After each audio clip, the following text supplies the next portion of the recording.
बिस्मिल्लाहिर्रहमानिर्रहीम। अस्सलामुअलैकुम। Welcome to Fatima's kitchen. आज की रेसिपी मेरे उन व्यूवर्स के लिए है जिन्होंने फरमाइश की थी कि कोफ्तों की परफेक्ट सी रेसिपी बनाइए ताकि हम भी घर में बहुत ही ज़बरदस्त शानदार से कोफ्ते जो है वो बना सके। कोफ्ते तो वैसे हर कोई बना सकता है, लेकिन इसमें कुछ टिप्स होती है, कुछ ट्रिक्स होती है जिसकी वजह से हमारे कोफ्ते बहुत ही शानदार बन सकते हैं। मेरी बहुत सी व्यूवर्स कहती है कि हम जब भी कोफ्ते बनाते हैं किसी के हार्ड हो जाते हैं, और एक तो कह रही थी कि मेरे इतने सॉफ्ट हो जाते हैं, बिल्कुल कबाब की तरह वो फ्लैट हो जाते हैं। तो आज अगर आप मेरी इन टिप्स को फॉलो करेंगे तो यकीन करें आपकी जो कोफ्ते हैं वो बहुत ही परफेक्ट बनेंगे। उसका टेस्ट तो होगा ही लाजवाब, लेकिन देखने में भी वो बहुत ही शानदार लगेंगे। बहुत ही आसान सी रेसिपी है, आपने बस स्टेप बाय स्टेप इसको फॉलो करना है, इस वीडियो को सेव करना है और शेयर भी करना है, और चैनल पे नए हैं तो चैनल को सब्सक्राइब भी करना है। तो आइए जी, बहुत ही ज़बरदस्त मुंह में घुल जाने वाले ये मज़ेदार से कोफ्ते बनाते हैं और अपनी वाह वाह करवाते हैं। इसको आप चावल के साथ भी खा सकते हैं और रोटी के साथ, दोनों के साथ आप इसको एंजॉय कर सकते हैं। सबसे पहले यहाँ पे मैंने एक कढ़ाई में 1 कप ऑयल डाला है और उसमें 2 लार्ज साइज़ के प्याज बारीक काट के हमने इसको फ्राई करना है। यहाँ पे इसका खूबसूरत सा गोल्डन कलर लाने के लिए हम इसमें मुसलसल चम्मच चलाते हुए इसको फ्राई करेंगे ताकि साइड से ये जले नहीं और इसका कलर बहुत ही खूबसूरत आए। यहाँ पे हमने जब इसको फ्राई किया, निकाल लेते हैं, किसी कुल्ले से प्लेट में इसको डाल लेते हैं। प्याज को थोड़ा सा ठंडा होने देते हैं। यहाँ पे मैंने 2.5 खाने के चम्मच लिया है भुना हुआ बेसन। बेसन को मैंने हल्का सा पैन में डाल के उनको ड्राई रोस्ट कर दिया है। 1 खाने का चम्मच नारियल का पाउडर और आधा खाने का चम्मच इसमें खसखस पाउडर डालेंगे। इससे जो कोफ्ते हैं वो आपके बहुत ही शानदार बनेंगे। जितना मैंने बेसन लिया है ये 1 केजी कीमे के लिए है। यहाँ पे मैंने इसको ग्राइंड कर दिया है, साइड पे इसको रख देते हैं। अब आ जाते हैं कीमे को किस तरह हमने कोफ्ते के लिए रेडी करना है।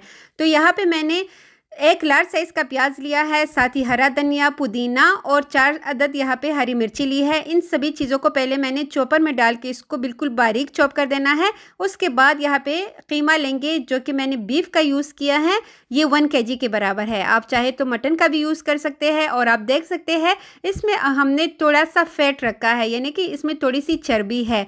अगर चर्बी ना हो तो फिर आपने क्या करना है, इसमें आपने 1 टेबल स्पून भर के घी डालना है। सादी फ्राई किए हुए प्याज को आधा मैंने इसमें डाल दिया है और आधे को हम इसकी ग्रेवी के लिए इस्तेमाल करेंगे।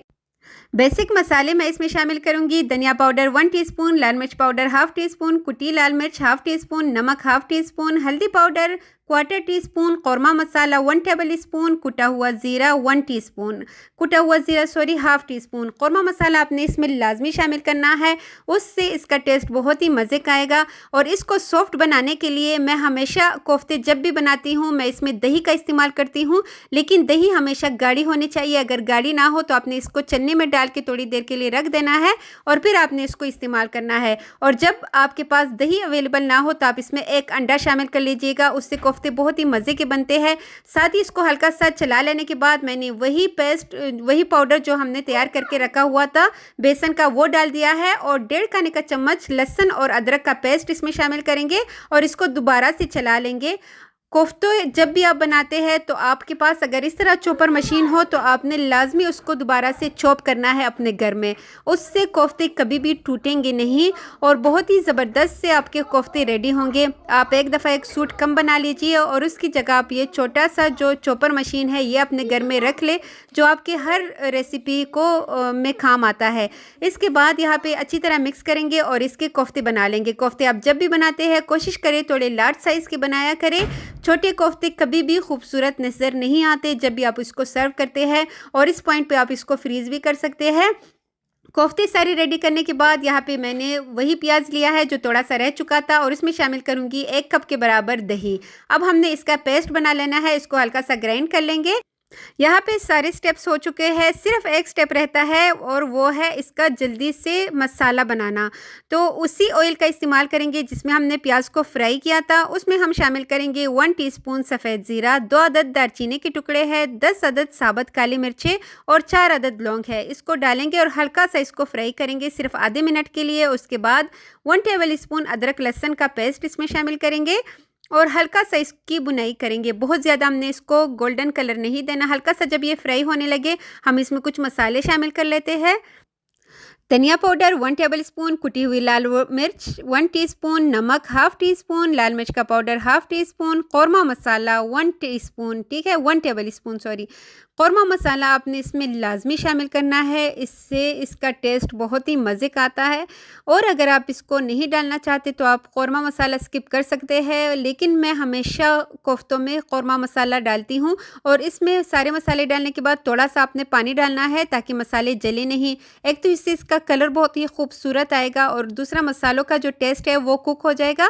यहाँ पे मैंने सिर्फ 2 मिनट के लिए सारे मसालों को फ्राई कर दिया है। अब 3 अदद लाल टमाटर लिए हैं जो कि बड़े साइज़ के थे, उनका पेस्ट बना के हम इसमें शामिल करेंगे। और साथ ही जो हमने प्याज और जो दही का पेस्ट रेडी किया था वो हम इसमें शामिल कर देंगे, थोड़ा सा पानी भी डाल देंगे। और जी यहाँ पे इस मसाले की हमने अच्छे से बुनाई करनी है, तो ढक्कन रख के हमने इसको सिर्फ़ और सिर्फ 4 से 5 मिनट के लिए लो फ्लेम पे छोड़ देना है ताकि मसाला अच्छी तरह कुक हो सके। और ये देखिए जी मसाला 100% डन है। अब ये वो पॉइंट है जहाँ पे आपको कोफ्तों को अलग से फ्राई करने की ज़रूरत नहीं पड़ेगी। आपने इसी मसाले में कोफ्तों को डालते जाना है और थोड़ी सी गैप में आपने इनको रख देना है। और उसके बाद आपने मीडियम टू लो फ्लेम रखनी है, ना आपने बहुत ज़्यादा हाई रखनी है फ्लेम को, ना आपने बहुत ज़्यादा कम। मीडियम टू लो फ्लेम रखते हुए ढक्कन रख के आपने इसको 5 मिनट के लिए छोड़ देना है, बग़ैर चम्मच चलाए हुए और बग़ैर पानी डाले हुए हम इसको 5 मिनट के लिए छोड़ देते हैं। उसके बाद कोफ्ता अपना पानी छोड़ेगा और एक तो ये इसी ऑयल में हल्का सा फ्राई भी हो जाएगा।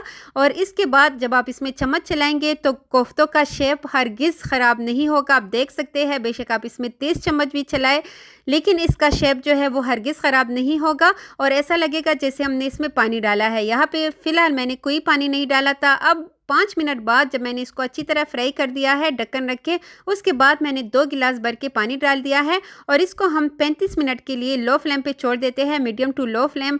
और अगर मटन हो तो आप उसको 25 मिनट दे सकते हैं, लेकिन ये बीफ का कीमा है तो इस वजह से इसको थोड़ा सा ज़्यादा टाइम लगेगा। और आप इसमें कितना ग्रेवी रखना चाहते हैं उसी हिसाब से आपने पानी इसमें एडजस्ट करना है। हमारे घर जो है ग्रेवी थोड़ी सी ज़्यादा खाई जाती है, इस वजह से मैंने यहाँ पे ग्रेवी थोड़ी सी ज़्यादा रखी है। और इसके बाद अपना होममेड ज़बरदस्त सा गरम मसाला इसमें शामिल करूँगी, हाफ़ टी स्पून के बराबर हरा धनिया और हरी मिर्ची डालेंगे। आप चाहे तो ऊपर नींबू का रस निचोड़ सकते हैं और इसके टेस्ट को बहुत ही शानदार बना सकते हैं। और जी ज़बरदस्त से हमारे कोफ्ते डन हो चुके हैं, इसको सर्व कर लेते हैं। इसका एक एक नवाला यकीन करें आपकी वाह वाह करवाएगा। एक रोटी की बजाय आप 2 खाएंगे, 2 रोटियां जो खाता है वो 4 खाएंगे। यकीन करें आपका पेट नहीं भरेगा, आप खा खा के थक जाएंगे, लेकिन जो है आप बार बार इसको खाने पे मजबूर हो जाएंगे। कोफ्ते बहुत ही शानदार और बहुत ही मज़ेदार बने हैं। मैं जिसको भी कोफ्ते खिलाती हूँ यकीन करें वो इसकी सॉफ्टनेस के बारे में लाजमी पूछते हैं कि ये कोफ्ते इतने सॉफ्ट कैसे हैं। तो मैं उनको ज़ुबानी बताती भी हूँ और वो मेरी वीडियोस भी देखते हैं। लेकिन आज की रेसिपी मैंने बहुत डिटेल से आप लोगों के लिए बनाई है, इस उम्मीद पे कि आपके कोफ्ते भी इतनी ही शानदार बनेंगे। और नेक्स्ट आपसे लोग पूछेंगे कि आपके कोफ्ते कैसे इतने ज़बरदस्त इतने परफेक्ट बनते हैं, तो आप उनके साथ मेरी वीडियो को लाजमी शेयर कीजिएगा। और जी अपना ढेर सारा ख्याल रखिएगा। बनाने के बाद अपना फ़ीडबैक मेरे साथ लाजमी शेयर कीजिएगा। ऐसे मज़ेदार सी रेसिपीज़ के लिए फ़ातिमाज़ किचन का विज़िट लाज़मी कीजिएगा। Thanks for watching. अल्लाह हाफ़िज़।